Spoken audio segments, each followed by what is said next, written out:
Viewers welcome back on program. So viewers Pakistan के हवाले नाल गलबात करन जा रहे हैं। व्यूअर्स जिस तरह कि असीं जानते हैं कि पाकिस्तान में अजकल जी काफ़ी सियासी अफरा तफरी का जोड़ा माहौल है वह बनया हुआ है। सो पाकिस्तान के एक खैर खुआ होने के नाते असीं अपने पाकिस्तानी भैन भरावां नूं अपील ते बेनती करते हैं कि वह बहुत ही ठंडे दिल नाल अते समझदारी नाल जिहड़ा वो चलन इस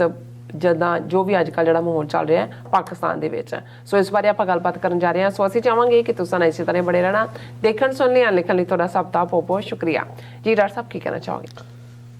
देखो साढ़े बहुत सारे पाकिस्तानी व्यूअर्स दे प्राइवेट मैसेजेस भी लिखतां भी ने जिस उन्हां दा कहना है कि पाकिस्तान दे विच जो कुछ चल रहा है हो रहा है तुसीं लेटली उस दे उत्ते कोई खास टिप्पणी नहीं करदे। पासिंग रैफरेंस दे विच गल हुंदी है जिवें तुसीं उस सारी सिचुएशन नूं अवॉइड कर रहे हो। बिल्कुल ठीक फरमाया है साडे वैल विशर्स ने साडे व्यूअर्स ने और उस दा रीज़न है असीं कल दे प्रोग्राम च भी अपील जिहड़ी कि एक खैर खुआ होने दे नाते वैल विशर होने दे नाते पाकिस्तानी स्टेट दे पाकिस्तानी अवाम दे और जदों मैं रिपीटडली सांझां दी गल भी करदा है तहजीब दियां सांझां उस तो भी अबव ऑल जदों मैं ये कहना है कि साडे लई पाकिस्तान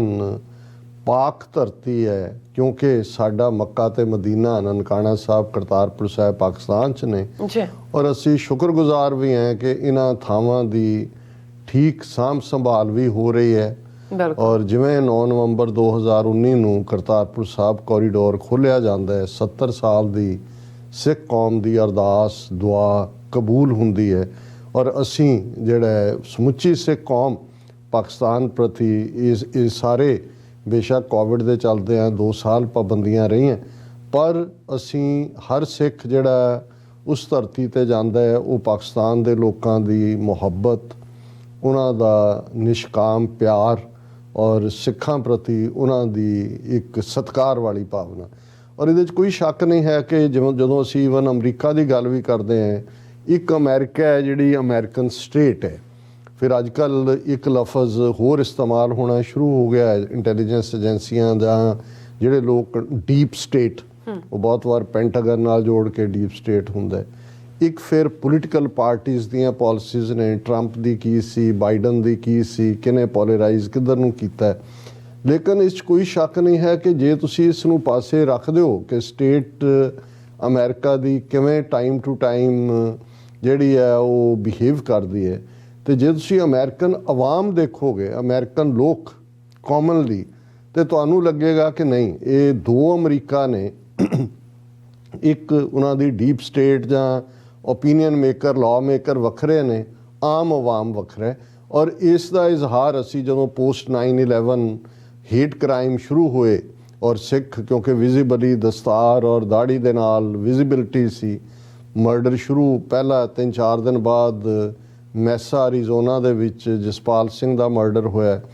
और फिर असी देखते हैं कि चलदा चलदा किवें जदों अज तो 5-6 साल पहला विस्कॉन्सिन स्टेट दे ओक क्रीक गुरुद्वारा साहब दे अंदर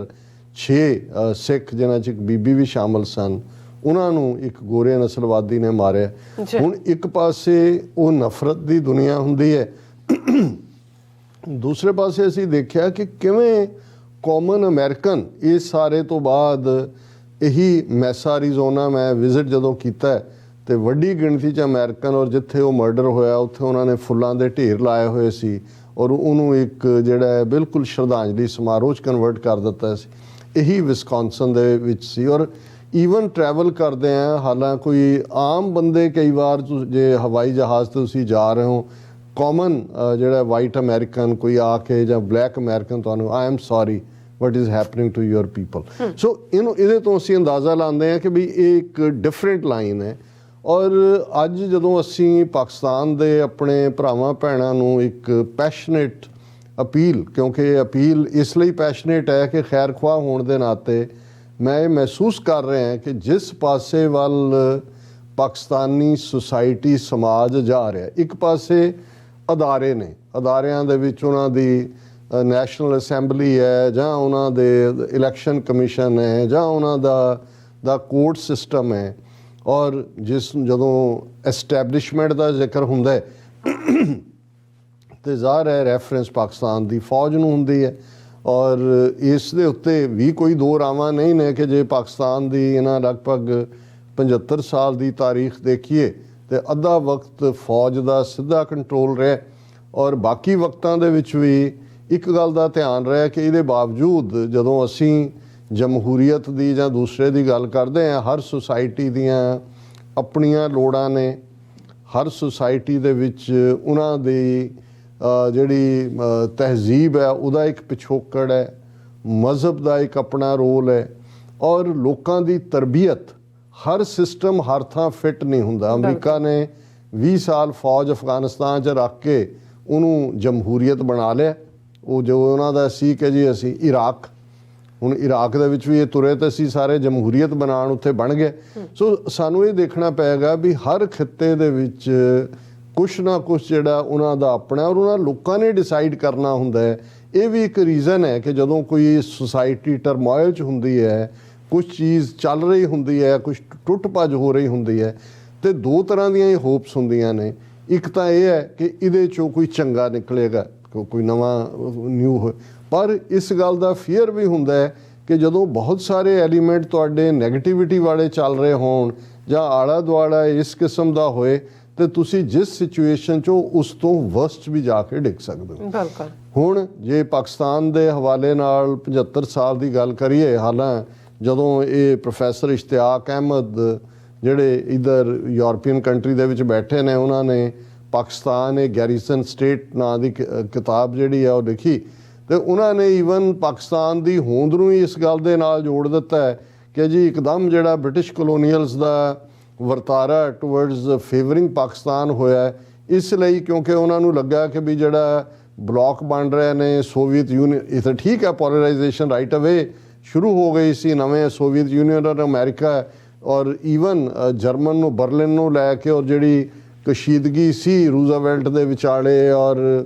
ਚਰਚਲ ਔਰ ਸਟਾਲਿਨ ਔਰ ਦੂਜਾ, ਉਹ ਸਾਰੇ ਨੇ ਸਬੂਤ। ਪਰ ਜੇ ਇਹ ਕਨਕਲੂਡ ਹੋਏ ਕਿ ਭਾਈ ਇਹ ਤਾਂ ਉਹਨਾਂ ਨੇ ਸਟੇਟ ਹੀ ਇਸ ਲਈ ਕ੍ਰੀਏਟ ਕੀਤੀ ਕਿ ਇਹਨਾਂ ਦੇ ਪੱਛਮੀ ਮੁਲਕਾਂ ਦੇ ਇੰਟਰਸਟ ਖਾਸ ਤੌਰ 'ਤੇ ਅਮਰੀਕਾ ਦੇ ਸਰਵ ਹੋਣਗੇ। ਜੇ ਇਸ ਦੇ ਨਾਲ ਅਸੀਂ ਨਾ ਵੀ ਸਹਿਮਤ ਹੋਈਏ, ਪਰ ਜੇ ਅਸੀਂ ਉਸ ਸਾਰੇ ਕੋਲਡ ਵਾਰ ਪੀਰੀਅਡ 'ਚ ਦੇਖੀਏ ਕਿ ਜਿਹੜੇ ਪਾਕਿਸਤਾਨ ਦੇ ਐਗਜ਼ਿਸਟਿੰਗ ਹਾਕਮ ਸੀ ਉਹ ਸਿਵਲ ਹੋਏ ਜਾਂ ਫਿਰ ਜਨਰਲ ਅਯੂਬ ਖਾਨ ਦੇ ਪਹੁੰਚਣ ਤੱਕ ਉਹ ਬਗਦਾਦ ਪੈਕਟ, ਸੀਟੋ ਦੀ ਮੈਂਬਰਸ਼ਿਪ ਔਰ ਓਵਰਆਲ ਉਹ ਚਲਦਿਆਂ ਉਹ ਵਰਤਾਰਾ 1979 'ਚ ਸੋਵੀਅਤ ਯੂਨੀਅਨ ਵੱਲੋਂ ਜਦੋਂ ਆਕੂਪਾਈ ਕੀਤਾ ਗਿਆ ਅਫਗਾਨਿਸਤਾਨ ਨੂੰ, ਫਿਰ ਅਗਲੇ 10 ਸਾਲ ਪਾਕਿਸਤਾਨ ਜਿਹੜਾ ਉਹ ਗਰਾਊਂਡ ਕੰਟਰੀ ਬਣਿਆ ਜਿੱਥੋਂ ਕਿ ਸਾਰੇ ਜੁਆਇੰਟ ਆਪਰੇਸ਼ਨ CIA ISI ਦੇ। ਫਿਰ ਅਸੀਂ ਦੇਖਦੇ ਹਾਂ ਕਿ ਅਮਰੀਕਾ ਨੇ ਅਬੈਂਡਨ ਕਰਕੇ ਉੱਥੇ ਸਿਵਲ ਵਾਰ ਲਈ ਅਫਗਾਨਾਂ ਨੂੰ ਛੱਡ ਦਿੱਤਾ। 9/11 ਤੋਂ ਬਾਅਦ 20 ਸਾਲ ਔਰ ਉਹ ਸਾਰੀਆਂ ਸਟੇਟਮੈਂਟਸ ਜਿਹੜੀਆਂ ਸੈਕਟਰੀ ਆਫ ਸਟੇਟ ਨੂੰ ਹੁੰਦੀਆਂ ਨੇ, ਜਨਰਲਾਂ ਨੂੰ ਹੁੰਦੀਆਂ ਨੇ ਕਿ ਜੀ either you are with us ਔਰ ਅਗੇਂਸਟ ਅਸ, ਪਾਕਿਸਤਾਨ ਨੂੰ ਅਸੀਂ ਪਾਰਕਿੰਗ ਲਾਟ ਬਣਾ ਦਿਆਂਗੇ ਔਰ ਅਸੀਂ ਸਟੋਨ ਏਜ ਤੁਹਾਨੂੰ ਭੇਜ ਦਿਆਂਗੇ। ਔਰ ਪਾਕਿਸਤਾਨ ਦੇ ਹਾਕਮ ਉਹ ਬੇਸ਼ੱਕ ਫੌਜੀ ਸੀ ਜਾਂ ਸਿਵਲੀਅਨ ਸੀ, ਜੇ ਸਾਰੇ ਪੀਰੀਅਡ 'ਚ ਦੇਖੀਏ ਕਿ ਇੱਕ ਪੋਜ਼ਿਟਿਵਿਟੀ ਤਾਂ ਇਹ ਜ਼ਰੂਰ ਰਹੀ ਕਿ ਵੀ ਚਾਈਨਾ ਦੇ ਨਾਲ ਜ਼ੁਲਫਿਕਾਰ ਅਲੀ ਭੁੱਟੋ ਦੇ ਵੇਲੇ ਸੰਬੰਧ ਕਲੋਜ਼ ਹੀ ਨਹੀਂ ਹੋਏ, ਰਾਦਰ ਜੇ ਅਮਰੀਕਾ ਦੀ ਵਿੰਡੋ ਓਪਨ ਕਰਵਾਈ ਚਾਈਨਾ ਦੇ ਨਾਲ ਤਾਂ ਪਾਕਿਸਤਾਨ ਨੇ ਕਰਵਾਈ। ਹੁਣ ਉਸ ਸਾਰੇ ਦੇ 'ਚ ਔਰ ਜੇ ਪਾਕਿਸਤਾਨੀ ਫੌਜ ਦੀ ਕੰਟਰੀਬਿਊਸ਼ਨ ਦੀ ਗੱਲ ਉਹ ਮੈਨੂੰ ਬਾਰ-ਬਾਰ ਦੁਹਰਾਉਣ ਦੀ ਲੋੜ ਨਹੀਂ ਹੈ ਕਿ ਕਿਵੇਂ ਉਹਨਾਂ ਨੇ ਇੰਟਰਨਲ ਵਾਰ ਵੀ ਔਰ ਇੰਡੀਆ ਜਿਹੜਾ ਗੁਆਂਢ ਦੇ ਵਿੱਚ ਬੈਠਾ ਹੈ ਜਿਨ੍ਹਾਂ ਨੇ ਕਦੇ ਐਕਸੈਪਟ ਹੀ ਨਹੀਂ ਕੀਤਾ ਪਾਕਿਸਤਾਨ ਦੀ ਹੋਂਦ ਨੂੰ, ਅੱਜ ਵੀ ਜੇ ਉਹ ਕਹਿ ਰਹੇ ਨੇ ਜੀ ਅਗਲੇ 5-7 ਸਾਲ 'ਚ ਸਾਡਾ ਅਖੰਡ ਭਾਰਤ ਤੇ ਮੋਹਨ ਭਾਗਵਤ ਨੇ ਪਿਛਲੇ ਦਿਨਾਂ 'ਚ ਕਿਹਾ ਬਣੇਗਾ, ਤੇ ਇਹਦਾ ਮਤਲਬ ਇਹ ਹੈ ਕਿ ਭਾਈ ਜਿਸ ਮੁਲਕ ਨੇ ਅੱਧਾ ਮੁਲਕ ਤੋੜਿਆ, ਮਸ਼ਰਕੀ ਪਾਕਿਸਤਾਨ ਬੰਗਲਾਦੇਸ਼ ਬਣਾਇਆ ਫੌਜ ਦਾ ਇਸਤੇਮਾਲ ਕਰਕੇ, ਔਰ ਇਹੀ ਗੱਲ ਜਦੋਂ ਸੁਬਰਾਮਨੀਅਮ ਸਵਾਮੀ ਵਰਗਾ ਬੰਦਾ ਇਹ ਜਾ ਕੇ ਕਹਿ ਰਿਹਾ ਜੀ ਕਿ ਅਸੀਂ ਆਪਣੀ ਲਾਈਫ ਟਾਈਮ 'ਚ ਆਪਣਾ ਕੰਮ ਕੀਤਾ ਕਿ ਪਾਕਿਸਤਾਨ ਨੂੰ 2 ਹਿੱਸਿਆਂ 'ਚ ਤੋੜਿਆ ਤੇ ਤੁਸੀਂ ਅੱਗੋਂ ਇਹਨੂੰ 4 'ਚ ਤੋੜੋ, ਉਹ ਤੋਂ ਤੁਹਾਨੂੰ ਡਿਜ਼ਾਈਨ ਸਮਝ ਆਏਗਾ। ਫਿਰ CPEC ਦਾ ਆ ਜਾਣਾ ਇੱਕ ਵੱਡੀ ਡਿਵੈਲਪਮੈਂਟ ਹੈ ਜਿਸ ਦੇ ਥੱਲੇ ਨਾ ਉਹ ਅਮਰੀਕਾ ਨੂੰ ਗਵਾ ਰਿਹਾ ਨਾ ਜਿਹੜਾ ਭਾਰਤ ਨੂੰ ਗਵਾ ਰਿਹਾ। ਸੋ ਇਹਨਾਂ ਹਾਲਾਤਾਂ ਦੇ ਚੱਲਦੇ ਆ ਮੈਂ ਅਗੇਨ ਇਹ ਕਹਿਣਾ ਚਾਹੁੰਦਾ ਵੀ ਸਾਡੀ ਲਾਇਲਟੀ ਔਰ ਸਾਡੀ ਖੈਰ ਖਵਾਈ ਨੇਸ਼ਨ ਲੋਕਾਂ ਦੇ ਨਾਲ ਹੈ, ਸਿਆਸੀ ਧਿਰਾਂ ਜਾਂ ਪਾਰਟੀਆਂ ਦੇ ਨਾਲ ਅਸੀਂ ਜਿਹੜਾ ਲੋਕਲ ਜਿਹੜੇ ਉੱਥੇ ਸਿੱਖ ਰਹਿੰਦੇ ਨੇ ਜਾਂ ਮੁਸਲਮਾਨ ਨੇ ਜਾਂ ਬਾਕੀ ਸ਼ਹਿਰੀ ਨੇ ਉਹ ਕੌਣ ਕਿਸ ਪਾਰਟੀ 'ਚ ਹੈ, ਉਹਨਾਂ ਦੀ ਲੋਕਲ ਪੋਲਿਟਿਕਸ ਹੈ। ਅਸੀਂ ਇੱਕ ਖੈਰ ਖਵਾਹ ਹੋਣ ਦੇ ਨਾਤੇ, ਕਿਉਂਕਿ ਮੈਂ ਜਿੰਨੇ ਸ਼ੋਅ ਈਵਨ ਮੈਨੂੰ ਲੱਗਦਾ ਸੀ ਕਿ ਵੀ ਕੁਛ ਉਹਨਾਂ 'ਚੋਂ ਓਬਜੈਕਟਿਵ ਡਿਸਕਸ਼ਨ ਕਰਦੇ ਨੇ, ਪਹਿਲੇ 2 ਮਿੰਟ ਦੇ ਵਿੱਚ ਨਜ਼ਰ ਆ ਜਾਂਦਾ ਹੈ ਕਿ ਵੀ ਇਹ ਪ੍ਰੋਪੇਗੈਂਡਿਸਟ ਹੋ ਗਏ ਨੇ ਟੋਟਲੀ। ਕੋਈ ਇੱਕ ਧਿਰ ਦੀ ਐਡਵੋਕੇਸੀ ਕਰ ਰਿਹਾ, ਇੱਕ ਦੂਸਰੀ ਦੀ ਕਰ ਰਿਹਾ। ਔਰ ਇਸ ਸਾਰੇ ਦੇ ਚੱਲਦੇ ਆ ਦੇਖੋ, ਦੁਸ਼ਮਣ ਉਦੋਂ ਹੀ ਵਾਰ ਕਰਦਾ ਹੈ ਜਦੋਂ ਉਹ ਤੁਹਾਡੇ ਅੰਦਰ ਖਾਮੀ ਦੇਖਦਾ ਹੈ, ਜਾਂ ਉਹ ਹਾਲਾਤ ਅਸੀਂ ਆਪ ਹੀ ਕਈ ਵਾਰ ਬਣਾ ਦਿੰਦੇ ਹਾਂ। ਔਰ ਇਹ ਬੰਗਲਾਦੇਸ਼ ਦਾ ਟੁੱਟਣਾ, ਜੇ ਉਸ ਸਾਰੇ ਤਾਂ ਅੱਜ ਭਾਵੇਂ ਉਸ ਨੂੰ ਕੋਈ ਸ਼ੇਖ ਮੁਜੀਬੁਰ ਰਹਿਮਾਨ ਨਾਲ ਜੋੜੇ, ਕੋਈ ਜ਼ੁਲਫਿਕਾਰ ਅਲੀ ਭੁੱਟੋ ਦੀ ਗਰੀਡ ਕਿ ਵੀ ਉਹ ਖੁਦ ਹੀ ਬਣਨਾ ਚਾਹੁੰਦਾ ਸੀ, ਉਹਨੇ ਯਹੀਆ ਖਾਨ ਤੋਂ। ਇਹ ਫਿਰ ਪਾਰਟ ਆਫ ਦਾ ਹਿਸਟਰੀ ਹੁੰਦਾ ਹੈ ਵੀ ਕਿਹਨੇ ਕਿਹਨੂੰ ਕੀ ਕਿਹਾ। ਲੇਕਿਨ ਇਹ ਬੜਾ ਜ਼ਰੂਰੀ ਹੈ ਕਿ ਇਸ ਵੇਲੇ ਪਾਕਿਸਤਾਨ ਦੇ ਆਵਾਮ, ਕਿਉਂਕਿ ਜਿਵੇਂ ਸੁਸਾਇਟੀ ਇੰਤਸ਼ਾਰ ਵੱਲ ਵੱਧ ਰਹੀ ਹੈ, ਔਰ ਮੈਨੂੰ ਇਹ ਲੱਗਦਾ ਹੈ ਕਿ ਟੌਕਸਿਕ ਹੋ ਰਹੀ ਹੈ। ਜਦੋਂ ਇੱਕ ਟੌਕਸਿਸਿਟੀ ਹੁੰਦੀ ਹੈ ਤੁਹਾਡੇ ਦਿਮਾਗ 'ਚ, ਇੱਕ ਫਤੂਰ ਚੜ੍ਹਿਆ ਹੁੰਦਾ ਹੈ, ਉਦੋਂ ਲੌਜਿਕ ਜਾਂ ਬੈਠ ਕੇ ਗੱਲ ਕਰਨਾ ਜਾਂ ਡਾਇਲੌਗ ਕਰਨਾ ਹਰ ਮਸਲੇ ਦਾ ਹੱਲ ਹੁੰਦਾ ਹੈ। ਲੋਕ ਤਾਂ ਉਹੀ ਨੇ। ਜੇ ਕੋਈ ਫੌਜ ਦੀ ਗੱਲ ਕਰੀਏ, ਫੌਜ ਵੀ ਆਪਣੀ ਹੈ ਪਾਕਿਸਤਾਨ ਦੇ, ਕੋਈ ਇਜ਼ਰਾਈਲ ਦੀ ਫੌਜ ਤਾਂ ਨਹੀਂ ਹੈ। ਜੇ ਤੁਹਾਡੇ ਸਿਵਲੀਅਨ ਅਦਾਰੇ ਨੇ, ਜੇ ਈਵਨ ਅਸੀਂ ਕਰਪਸ਼ਨ ਦੇ ਹਵਾਲੇ ਨਾਲ ਜਾਂ ਦੂਸਰਿਆਂ ਨਾਲ ਗੱਲ ਕਰੀਏ, ਜਾਂ ਈਵਨ ਅਮਰੀਕਨ ਇਨਫਲੂਐਂਸ ਦੀ ਗੱਲ ਕਰੀਏ, ਇਹ ਅਮਰੀਕਨ ਇਨਫਲੂਐਂਸ ਕੋਈ ਪਹਿਲੀ ਵਾਰ ਤਾਂ ਨਹੀਂ ਹੈ ਜਿਹੜਾ ਉਸ ਸਟੇਟ ਨੇ ਲਿਆ। ਫਿਰ ਤੁਹਾਨੂੰ 75 ਸਾਲ ਪਹਿਲਾਂ ਜਾਣਾ ਪਏਗਾ ਕਿ ਵੀ ਅਸੀਂ ਆਪਣੀ ਨਿਊਟਰਲ ਜਿਹੜੀ ਹੈ ਫੋਰਨ ਪੋਲਿਸੀ ਜਾਂ ਇੰਡੀਪੈਂਡੈਂਟ ਫੋਰਨ ਪੋਲਿਸੀ ਕਿਉਂ ਨਹੀਂ ਰੱਖੀ, ਕਿਉਂ ਅਸੀਂ ਇੰਨੀ ਡਿਪੈਂਡੈਂਸ ਕੀਤੀ, ਕਿਉਂ ਅਸੀਂ ਉਸ ਸਾਰੇ ਦੇ ਉੱਤੇ ਫੋਰਨ IMF ਜਾਂ ਦੂਜਿਆਂ ਤੀਜਿਆਂ ਦੇ ਉੱਤੇ ਰਹੇ। ਕਿਉਂਕਿ ਦੇਖੋ, ਇਹ ਜਦੋਂ ਇਹ ਕਲੋਨੀਅਲਿਜ਼ਮ ਦਾ ਦੌਰ ਮੁੱਕਿਆ ਸੈਕੰਡ ਵਰਲਡ ਵਾਰ ਦੇ ਨਾਲ, ਇੱਕ ਨਵਾਂ ਟ੍ਰੈਂਡ ਆਇਆ ਕਿ ਭਾਈ ਇਹ ਵਰਲਡ ਬੈਂਕ, IMF, ਇਹ ਸਾਰੇ ਅਦਾਰੇ ਇਹਨਾਂ ਦੇ ਨੇ, ਉਹ ਸ਼ਾਹੂਕਾਰਾਂ ਵਾਲਾ ਕੰਮ ਹੈ। ਔਰ ਜਿਵੇਂ ਇੱਕ ਵੱਡੇ ਮੁਲਕ ਨਾਲ ਜੁੜਨਾ ਮਜਬੂਰੀ ਬਣ ਗਈ। ਮੈਂ ਕਈ ਵਾਰੀ ਪੰਜਾਬੀ ਜ਼ਬਾਨ ਦੇ ਅਖਾਣਾਂ ਦੇ ਵਿੱਚ ਦੇਖਦਾ, ਉਹ ਕਹਿਣਗੇ ਜੀ ਗੁਰੂ ਬਿਨਾ ਗਤ ਨਹੀਂ, ਸ਼ਾਹ ਬਿਨਾ ਪੱਤ ਨਹੀਂ। ਹੁਣ ਤੁਸੀਂ ਇਹ ਦੇਖੋਗੇ ਕਿ ਸ਼ਾਹੂਕਾਰ ਜਿਹੜਾ ਵਿਆਜੀ ਸੂਦੀ ਪੈਸਾ ਦਿੰਦਾ ਸੀ, ਉਹਨੇ ਆਪਣੀ ਇੰਨੀ ਕੁ ਥਾਂ ਬਣਾ ਲਈ ਸੁਸਾਇਟੀ 'ਚ ਕਿ ਸੁਸਾਇਟੀ ਨੂੰ ਲੱਗਦਾ ਸੀ ਕਿ ਵੀ ਤੁਹਾਡੇ ਵੇਲੇ ਕੁੜੀ ਦਾ ਵਿਆਹ ਹੈ, ਮੁਸੀਬਤ ਆ ਗਈ, ਜੇ ਸ਼ਾਹੂਕਾਰ ਕੋਲ ਤੁਸੀਂ ਭਾਵੇਂ ਤੁਸੀਂ ਆਪਣੀ ਜ਼ਮੀਨ ਗਹਿਣੇ ਪਾਇਓ, ਤੁਹਾਡੀ ਜ਼ਮੀਨ ਖਾ ਜਾਂਦਾ ਸੀ ਅਲਟੀਮੇਟਲੀ, ਜ਼ੀਰੋਆਂ ਲਾਉਂਦੇ। ਪਰ ਤੁਸੀਂ ਕਹਿੰਦੇ ਜੀ ਸ਼ਾਹ ਬਿਨਾ ਪੱਤ ਨਹੀਂ, ਕਿ ਜੇ ਕੋਈ ਸਾਡੇ ਚੰਗਾ ਸ਼ਾਹ ਨਹੀਂ ਤਾਂ ਸਾਡੀ ਪੱਤ ਨਹੀਂ ਰਹਿੰਦੀ, ਇੱਜ਼ਤ ਨਹੀਂ ਰਹਿੰਦੀ। ਸੋ ਇਹ IMF, ਵਰਲਡ ਬੈਂਕ, ਇਹਨਾਂ ਸਾਰਿਆਂ ਨੇ ਉਹ ਮਾਹੌਲ ਕ੍ਰੀਏਟ ਕਰ ਦਿੱਤੇ। ਔਰ ਉਹਦੇ 'ਚੋਂ ਜਦੋਂ ਤੱਕ, ਔਰ ਇਹ ਜਿਹੜੀ ਬਿਮਾਰੀ ਲੰਬੇ ਵਕਤ ਦੀ ਹੁੰਦੀ ਹੈ, ਉਹਦੇ 'ਚ ਕੋਈ ਮੈਜਿਕ ਵੈਂਡ ਨਹੀਂ ਹੁੰਦਾ ਕਿ ਜਿਹਦੇ ਨਾਲ ਤੁਸੀਂ ਜਾਦੂ ਦੀ ਛੜੀ ਘੁਮਾਓ ਅਤੇ ਉਹ ਜਿਹੜਾ ਉਹ ਬਿਮਾਰੀ ਦੂਰ ਹੋ ਜਾਏ। ਸੁਸਾਇਟੀ ਦੇ ਵਿੱਚ ਗੰਭੀਰ ਡਿਸਕਸ਼ਨ, ਚਿੰਤਨ, ਤਬਦੀਲੀ, ਬੇਸ਼ੱਕ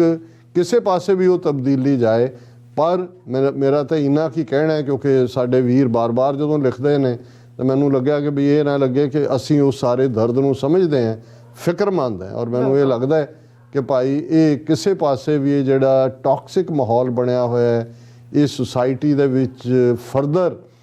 ਜਿਹੜਾ ਉਹ ਪਾੜ ਪਾ ਸਕਦਾ ਹੈ, ਦੁਸ਼ਮਣ ਉਹਦਾ ਫਾਇਦਾ ਚੁੱਕ ਸਕਦਾ ਹੈ। ਅਨਸਟੇਬਿਲਿਟੀ ਜਿਹੜੀ ਹੈ ਉਹ ਅਲਟੀਮੇਟਲੀ ਕਿਸੇ ਦੇ ਵੀ ਹੱਕ 'ਚ ਨਹੀਂ ਹੁੰਦੀ। ਸੋ ਅਸੀਂ ਇਹੀ ਕਹਿਣਾ ਚਾਹੁੰਦੇ ਹਾਂ ਕਿ ਭਾਈ ਇਸ ਸਾਰੇ ਨੂੰ ਠੰਡੇ ਦਿਲ ਦੇ ਨਾਲ ਸੋਚ ਕੇ, ਸਮਝ ਕੇ, ਜਿੱਥੇ ਵੀ ਜਿਹੜਾ ਵੀ ਜੋ ਰੋਲ ਅਦਾ ਕਰ ਸਕਦਾ ਹੈ, ਇਸ ਵੇਲੇ ਮੁਲਕ ਨੂੰ ਦੇਖੋ, ਵੱਡੇ ਹਾਲਾਤ, ਇੰਟਰਨੈਸ਼ਨਲ ਤਬਦੀਲੀਆਂ ਕੀ ਹੋ ਰਹੀਆਂ ਨੇ, ਉਸ ਖਿੱਤੇ 'ਚ ਕੀ ਹੋ ਰਹੀਆਂ ਨੇ, ਯੂਰਪ 'ਚ ਕੀ ਹੋ ਰਹੀਆਂ, ਇਹ ਸਾਡੀ ਜਿਹੜੀ ਆ ਅਰਨੈਸਟ ਅਪੀਲ ਹੈ, ਗੁਜ਼ਾਰਿਸ਼ ਹੈ। ਬਾਕੀ ਤਾਂ ਸਭ ਕੁਝ ਅੱਲਾਹ ਤਾਲਾ ਦੇ ਹੱਥ ਵੱਸ ਹੈ। ਬਿਲਕੁਲ ਡਾਕਟਰ ਸਾਹਿਬ, ਤੁਹਾਡਾ ਬਹੁਤ ਸ਼ੁਕਰੀਆ। ਸੋ ਆਥਨੇ ਬ੍ਰੇਕ ਫਿਓਰਸ, ਤੁਸੀਂ ਕਿਤੇ ਨਹੀਂ ਜਾਣਾ, ਮਿਲਦੇ ਹਾਂ ਆਫਟਰ ਦਿਸ ਸ਼ਾਰਟ ਬ੍ਰੇਕ।